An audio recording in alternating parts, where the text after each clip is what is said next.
Hello students, हम लोग करने वाले हैं क्लास 10th साइंस। चैप्टर हमारा लाइफ प्रोसेसेस चल रहा है। हमने ट्रांसपोर्टेशन टॉपिक शुरू करना था, लेकिन उससे पहले हमारे पास आज 4 क्वेश्चंस हैं जो रेस्पिरेशन की एंडिंग में आ रही हैं, तो हम लोग वो क्वेश्चंस अटेम्प्ट करने वाले हैं। ट्रांसपोर्टेशन हम लोग नेक्स्ट सेशन से शुरू करेंगे। तो फर्स्ट क्वेश्चन है, what advantage does over an aquatic organism does a terrestrial organism have with regard to obtaining oxygen for respiration? कहा है कि एक ऑर्गेनिज्म है जो जमीन पे रहता है टेरेस्ट्रियल, और एक पानी में यानी कि aquatic.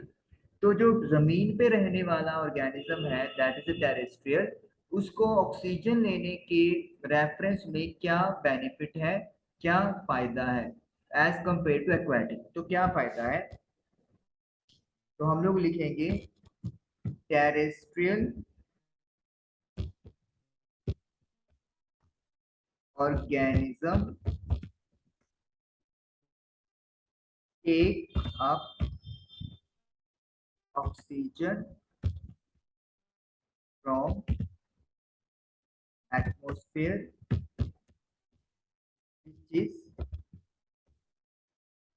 present in large quantity, whereas aquatic organisms take up oxygen from the water, take up oxygen from the water in which it is dissolved but in low quantity। तो पहला पॉइंट हमने क्या लिखा है कि जो टेरेस्ट्रियल ऑर्गेनिजम्स हैं वो ऑक्सीजन लेते हैं। कहाँ से लेते हैं? जो एटमॉस्फेयर के अंदर एयर होती है और उसमें उसकी जो क्वांटिटी है वो लार्ज होती है। एयर के अंदर ऑक्सीजन की अमाउंट ज्यादा होती है। जो एक्वेटिक ऑर्गेनिजम्स हैं वो ऑक्सीजन पानी से लेते हैं। जो ऑक्सीजन पानी के अंदर डिसॉल्व होती है, लेकिन उसकी क्वांटिटी अमाउंट कम होता है। So breathing rate in aquatic organisms is high in order to fulfill their requirement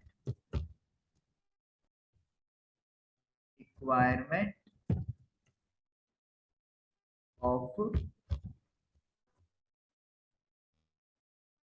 oxygen for respiration।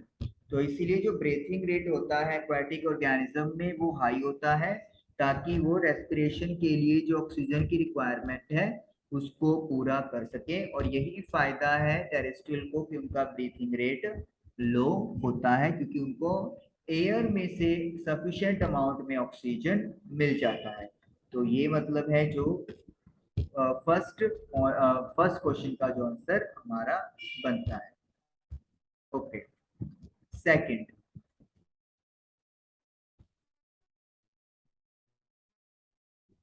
Second question है हमारे पास। Okay, second, yes, what are the different ways in which glucose is oxidized to provide energy in various organisms?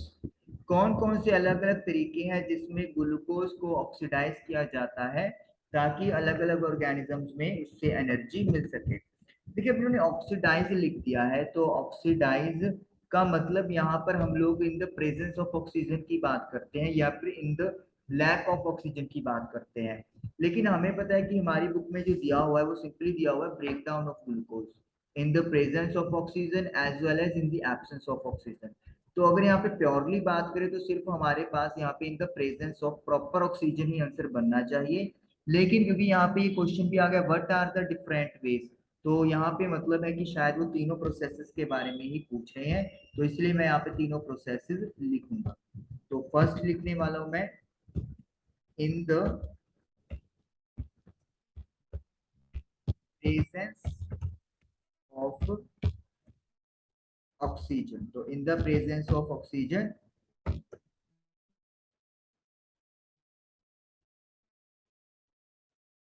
It occurs in mitochondria. तो ये mitochondria में होती है, जो cell organelle होता है। Final products are, final products क्या क्या होते हैं? Carbon dioxide, water and lots of energy, और बहुत ज्यादा एनर्जी बनती है। तो इसमें ये चीज जो आती है, कार्बन डाइऑक्साइड आती है, वाटर आते हैं, और साथ में बहुत ज्यादा एनर्जी रिलीज होती है, अलोंग विथ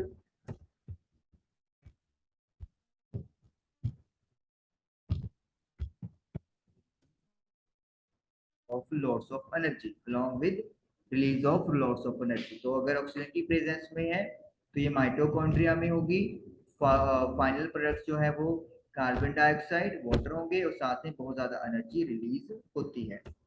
सेकंड जो मैं यहाँ पे लिखने वाला हूँ, in the lack of oxygen. मतलब ऑक्सीजन तो है लेकिन प्रॉपर अमाउंट में नहीं है। तो it occurs in muscle cells. तो ये मसल सेल्स में होती है। Final products are lactic acid along with of energy. तो यहाँ पे जो फाइनल प्रोडक्ट्स हैं उसमें लैक्टिक एसिड बनता है, और साथ में एनर्जी भी रिलीज होती है। जस्ट ए सेकेंड, मैं यहाँ पे एक चीज कंफर्म करना चाहता हूँ। ठीक है, लैक्टिक एसिड ही है in our muscle cells. Okay, next third point हम लोग लिखेंगे, in the absence of oxygen. तो ऑक्सीजन की एब्सेंस में इट अकर्स इन ईस्ट। ये ईस्ट में होती है, हालांकि और भी ऑर्गेनिज्म में होती है, लेकिन अपनी बुक के अकॉर्डिंगली आंसर लिखेंगे, it occurs in the yeast. Final products are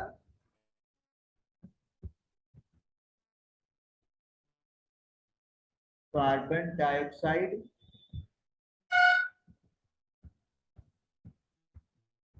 ethanol, along with release of small amount of energy, और बहुत स्मॉल अमाउंट में एनर्जी रिलीज होती है। कार्बन डाइऑक्साइड और इथेनॉल फाइनल प्रोडक्ट्स जो है वो बनते हैं। तो ये हमारे पास तीन तरीके हैं जो ग्लूकोज ऑक्सीडाइज हो सकता है। तो हम लोग यहाँ पे एक चीज और लिख देंगे, in the first step glucose is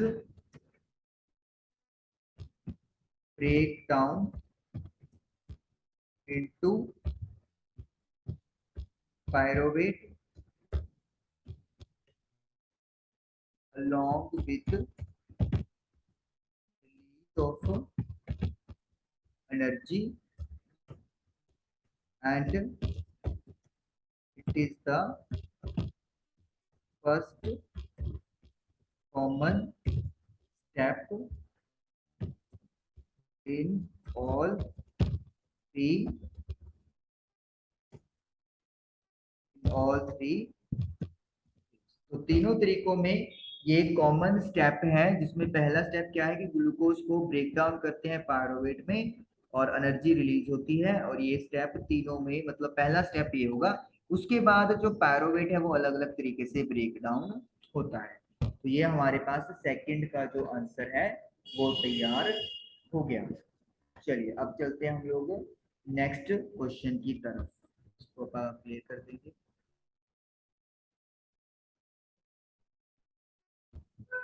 okay, question है how is carbon dioxide and oxygen transported in human being. तो ऑक्सीजन और कार्बन डाइऑक्साइड को कैसे ट्रांसपोर्ट किया जाता है ह्यूमन बीइंग के अंदर, उसकी बात आएगी। तो पहले बात लिखेंगे for transportation of oxygen, respiratory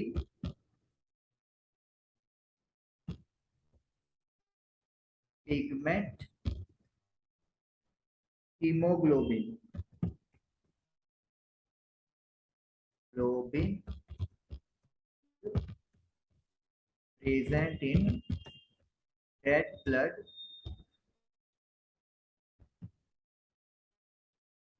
capsules which is having high affinity for oxygen। तो ऑक्सीजन के ट्रांसपोर्टेशन के लिए हमारे ब्लड में आरबीसी रेड ब्लड कैप्सूल्स होते हैं, जिसमें एक रेस्पिरेटरी पिगमेंट होता है हीमोग्लोबिन। तो वो क्या करता है, उसकी ऑक्सीजन की तरफ बहुत ज्यादा अट्रैक्शन होती है, हाई एफिनिटी होती है। Haemoglobin,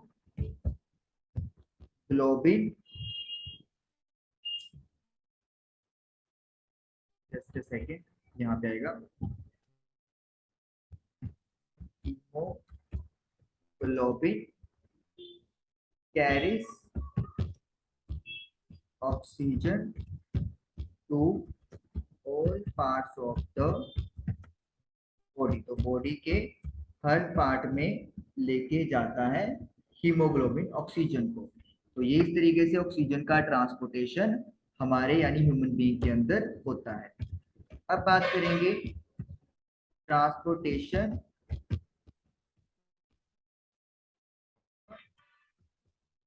carbon dioxide. तो इसका क्या लिखेंगे अब हम। तो हमारी बुक में दिया हुआ है carbon dioxide is more soluble in water than oxygen is, and hence is mostly transported in the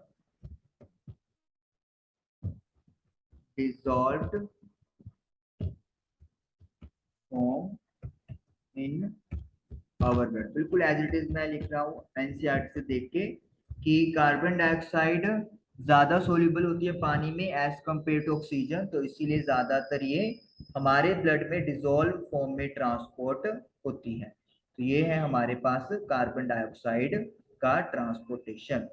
तो ये ऑक्सीजन और कार्बन डाइऑक्साइड का ट्रांसपोर्टेशन हमसे पूछा था, तो हमने वो आंसर लिख दिया।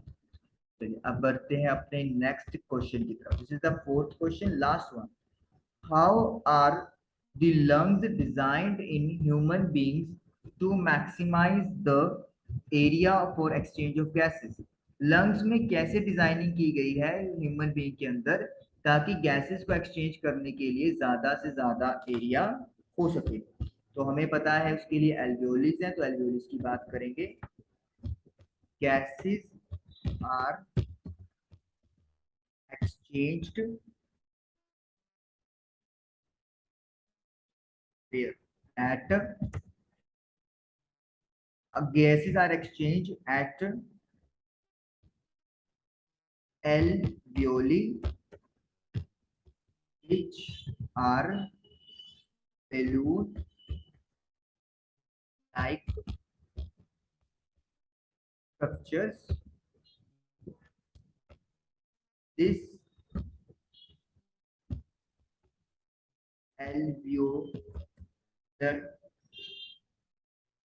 alveolar surface cover about 80 meter square area if spread out। तो गैसेस एक्सचेंज होती है एल्वियोली पर, जो कि बैलून लाइक स्ट्रक्चर्स होते हैं। ये एल्वियोलर सरफेस 80 मीटर स्क्वायर का एरिया कवर कर देती है अगर हम लोग उसको स्प्रेड आउट करें। इसके अलावा थोड़ी सी बात हम लोग यहाँ पे डायफ्राम वगैरह की भी लिखेंगे। When we breathe in, जब हम लोग सांस अंदर लेते हैं, we lift our hips and flatten our diaphragm, और हम लोग अपना जो डायफ्राम है उसको फ्लैट कर लेते हैं। And chest cavity becomes larger, तो चेस्ट कैविटी बड़ी हो जाती है। Air is sucked into the lungs, तो जो एयर है वो लंग्स के अंदर चली जाएगी। And is the expanded alveoli, और जो एल्वियोली फूली हुई है उनमें वो जाके भर जाती है। तो इसका मतलब क्या हो गया कि हमने सांस ली, अपनी लिरिब्स यानी पसलियों को ऊपर उठाया और डायफ्राम हमारा फूल गया एक तरह से, और चेस्ट कैविटी लार्ज हो जाएगी, तो एयर लंग्स के अंदर चली जाएगी और वो क्या हो जाएगा, एक्सपेंडेड हो जाएगा। एल्वियोली जो फुली है उसके अंदर हवा भर जाएगी और फिर वहां से ऑक्सीजन और कार्बन डाइऑक्साइड का एक्सचेंज हो जाएगा। तो मतलब मैक्सिमाइज करने के लिए एल्वियोली ही स्ट्रक्चर है जो प्रोवाइड किया गया है।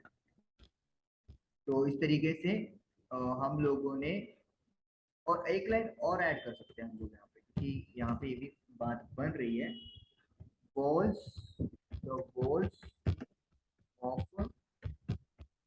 alveoli contain an extensive network of